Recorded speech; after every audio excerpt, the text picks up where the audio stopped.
আসসালামু আলাইকুম। ছাদ ঝাড়ু দেওয়া ময়লার সঙ্গে আরও কিছু উপকরণ দিয়ে পেঁপে গাছের জন্য জৈব সার তৈরি করলে দারুণভাবে উপকার হয়। আজকে তেমন একটি জৈব সারের কথা আলোচনা করব এবং সেই সঙ্গে পেঁপে গাছ দ্রুত বড় হওয়ার পরে এবং ফলন্ত পেঁপে গাছ হঠাৎ করে পেঁপে বড় না হওয়া, ছোট অবস্থায় পেকে যাওয়া, এর কারণ এবং প্রতিকার সম্পর্কে বিস্তারিত ভিডিও আপনাদের সঙ্গে শেয়ার করব। আর আমার চ্যানেলে যারা নতুন তারা অবশ্যই দয়া করে আমার চ্যানেলটি সাবস্ক্রাইব করে সঙ্গেই থাকবেন। যে পেঁপে গাছটি দেখছেন, ইতিপূর্বেও বেশ কিছু পেঁপে উঠিয়েছি, সেগুলো খুব বড় বড়। হঠাৎ পেঁপে গাছের পেঁপেগুলো ছোট হচ্ছে এবং ছোট অবস্থায় পেকে পেকে ঝরে যাচ্ছে এবং উপরের দিকে গাছ চিকন হয়ে যাচ্ছে।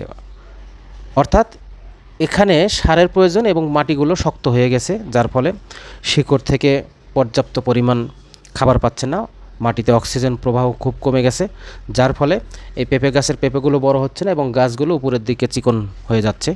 এর একটি প্রতিকার আপনাদের সঙ্গে শেয়ার করব।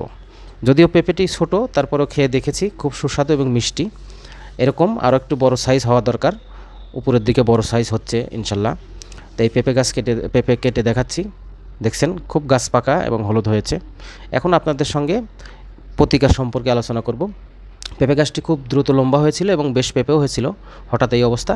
এখন এটারে রিপোর্টিং করতে হবে। মাটি শক্ত হয়ে গেছে, খুব আলতোভাবে সেই মাটিগুলো উপরের থেকে সরিয়ে দিয়ে সেখানে কিছু জৈব সারযুক্ত মাটি ব্যবহার করব এবং সেই জৈব সারযুক্ত মাটি কিভাবে তৈরি করেছি সেই সম্পর্কেও আপনাদের ভিডিও শেষে দেখাচ্ছি।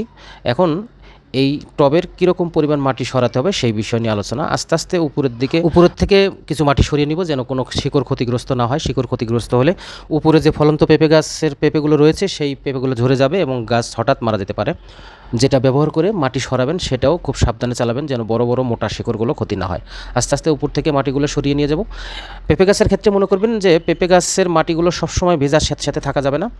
পানি নিষ্কাশন ব্যবস্থা খুবই ভালো রাখতে হবে, অর্থাৎ টবের নিচে 2-1টি ফোঁটা এবং 5-7 ইঞ্চি উপরের থেকে নিচের দিকে 1-2টি ফোঁটা যে ফোঁটোতে সহজে বৃষ্টির পানি এবং অতিরিক্ত পানি চলে যাবে, এবং বডিতে 1টি ফোঁটা থাকতে হবে। আপনারা পেঁপে গাছের জন্য ছাদ ঝাড়ু দেওয়া কিছু ময়লার সঙ্গে কলার খোসা, ডিমের খোসা, পেঁয়াজের খোসা, রান্নাঘরের এছাড়া মাছের আঁশ, সেগুলো আপনারা মাছ ধোয়া পানি, সেই পানিও ব্যবহার করতে পারেন। এরকম করে কিছু উপকরণ সংগ্রহ করে একটি বস্তায় রাখবেন। আপাতত আমরা ছোট একটি পাত্রে এরকম জৈব সার তৈরি করব। দেখছেন পাতা, বিভিন্ন পড়ে থাকা ময়লা এবং সবচেয়ে গুরুত্বপূর্ণ যেটা, বৃষ্টি হওয়ার পরে কিছু শ্যাওলা তৈরি হয়, সেই শ্যাওলাগুলো শুকিয়ে এই মাটিতে মিশালে সেখানেও প্রচুর জৈব শক্তি বাড়ে। এই পদ্ধতিতে 3-4 মাস রাখলে দেখবেন সেটা মাটির আকৃতি হয়েছে, তখন এটা প্রচুর জৈব শক্তি পায় এবং জৈব সার আকারেও হয়ে থাকে। এছাড়া আপনারা সেগুলো পুড়িয়ে ছাই আকারেও পেঁপে গাছের গোড়ায় দিতে পারেন এবং ওই সারের সঙ্গে মিশিয়ে দিতে পারেন। দেখছেন একটি ঢেঁড়স গাছ, বস্তায় ঢেঁড়স গাছ, পাশে কিছু আলুর শাক লাগানো হয়েছে। এই বস্তায় আসলে ঢেঁড়স গাছের জন্যই বস্তা তৈরি করা হয়নি। এই বস্তাটা পুরোটা মূলত জৈব সার। এই জৈব সার হতে দেরি হয়, 3-4 মাস ভিজিয়ে রাখতে হয় পচানোর জন্য। সেই সুযোগে আমি একটি ঢেঁড়স গাছ লাগিয়েছিলাম, কিছু আলুর শাক লাগিয়েছিলাম। অর্থাৎ পচার জন্য যে সময় নষ্ট হবে সেই সময়ে আমি একটি ঢেঁড়স গাছ লাগিয়ে বেশ কিছু ঢেঁড়সও খেয়েছি। আপনারা ইতিপূর্বের কিছু ভিডিওতে দেখেছেন। বস্তায় আপনারা যদি ইতিপূর্বের অনেক দিন আগের ভিডিও ছিল, সেই ভিডিওতে আমি দেখাইছি যে এই বস্তায়, সম্পূর্ণ বস্তায় তরকারির খোসা, পেঁয়াজের খোসা এবং ছাদ ঝাড়ু দেওয়া ময়লা, এরকম ময়লা আবর্জনা দিয়েই মূলত এই বস্তাটি ভরানো হয়েছে এবং স্তরে স্তরে বস্তায় ভরেছিলাম। একবার কিছু মাটি, আর একবার কিছু তরকারির খোসা, আর একবার কিছু পচা পাতা, পড়ে থাকা পাতা, আবার কিছু ময়লা, এইভাবে স্তরে স্তরে সাজিয়ে এই বস্তাটি রেখেছিলাম। এখন খেয়াল করে দেখেন এই বস্তাটি সম্পূর্ণ মাটি আকারে হয়েছে এবং প্রচুর জৈব সার দিয়ে ভর্তি। এই বস্তাতে ডিমের খোসাও রয়েছে এবং ছাইও রয়েছে। আপনারা জানেন যে ডিমের খোসায় প্রচুর পটাশিয়াম, ফসফরাস রয়েছে, কলার খোসায়, সেগুলো আমরা দিয়ে পচেছি। এখন এই সারটি যে কোনো গাছেই দিতে পারেন এবং নতুন করে টব ভরাতেও এই সার ব্যবহার করতে পারেন। এখান থেকে আমি সেই পেঁপে গাছে দিব, যে পেঁপে গাছে আমি রিপোর্টিং করেছিলাম।